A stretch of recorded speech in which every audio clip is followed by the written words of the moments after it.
أحبائي، السلام عليكم، ومرة أخرى أعود بكم لسرد رواية الجائحة. قرر السي الهادي الالتحاق بالرباط وهو لا يعلم كيف سيكون مصيره في بيئة لا يعلم عنها شيئا.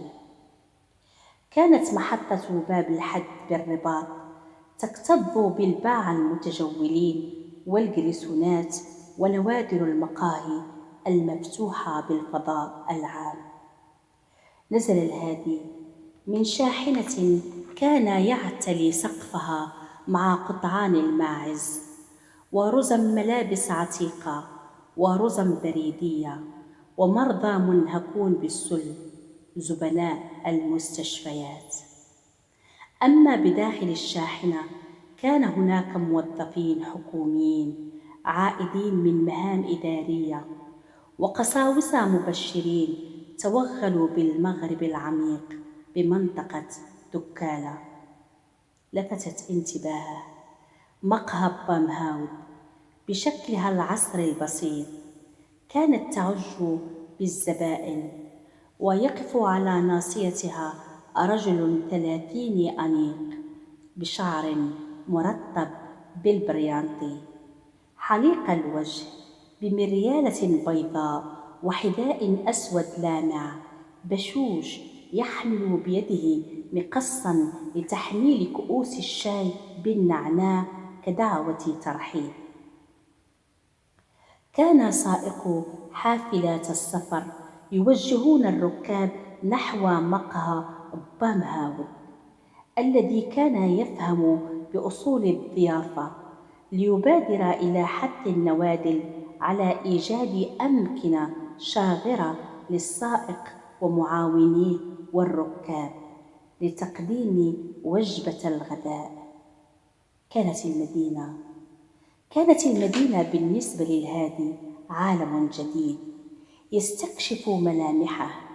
نساء بطعم الفراولة متحررات بقصات شعر قصيرة وتنورات وأقمصة حريرية ناعمة بلون وردي وبنفسجي وصندل كعب عال، خواجات ورباطيين متمدنين بربطات عنق وبدلات أنيقة يخترقون المكان بحركة دؤوبة للعمل والدراسة. أطفال بوجوه نظيفة وأقمصة وسراويل قصيرة ومحفظات للظهر يقصدون أبواب المدارس. دكاكين هنود تنبعث منها روائح البخور يصلحون الساعات القديمة. محلات عطارة ومحلات مجوهرات أصحابها يهود مغاربة تعرف هي الأخرى رواجاً. كان عالم المدينة بالنسبة للهادي كعالم السحر. اعتقد للحظة أنه بحلم وردي ويرى أشياء سوريالية، لكن حتى بالأحلام لم تكن لتطالعه تلك الصور والمشاهد. بقي منبهرا ردحا من الزمن.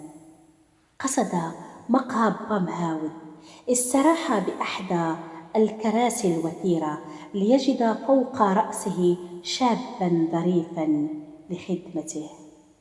لم يفهم تصرف الشاب، خاطبه بأدب: أشنو تشرب؟ رد بعفوية في الجوع، ليبتسم النادل في وجه الهادي بعد أن لاحظ شرود ذهنه. خاطبه: منين انت؟ من دكالة. استطرد النادل: أحسن ناس. نظر النادل إلى الهادي: تبغي تخدم؟ أومأ برأسه بكل عفوية وبسحنة بريئة. كانت شانيره مهترئ وقدماه حافيتان ومتشققتان وشقارته فارغة من النقود. قدم النادل إلى الهادي صحن بصارة وكأس شاي محشو بالنعناع وبيض مسلوق وفلفل حار ونصف خبز أبيض، وعرض عمل بمقهى بامهاود، وتقاسم للسكن بغرفتي بفندق فريكس، فندق متواضع يسكنه الباعة والوافدين من البوادي وبنات الليل والمخبرين. كان النادل مسعود من ضواحي الشياطمة، عاش بالسابق نفس تجربة الاغتراب في ظروف مختلفة. كان قد التحق بأعضاء المقاومة بالرباط الذين كانوا يجتمعون بأغلب الأوقات ليلاً بأماكن مختلفة. مرت سنوات على إقامة الهادي بالرباط حتى أصبح متعايشاً مع صديقه مسعود ومع ساكنة المدينة، متمدناً ينتعل حذاء وجوارب وبدلة وربطة عنق سوداء وقميصاً ناصع البياض. كان لا يزال يحتفظ بالشكارة. أدرك الهادي مع مرور الوقت ما كان يقصده والده بخوض الشكارة وهبط للرباط. لم يكن محتوى الشكارة مهماً بشكل كبير، لقد كان والده يرمز أن مستقبله بيده، وعليه أن يتدبره بعيداً عن البادية حيث ضاع أملهم وتفرق شملهم. تذكر أخوه محمد بأزمور وأخته عبيشة التي ربتها خالتها للا خديجة بالرباط.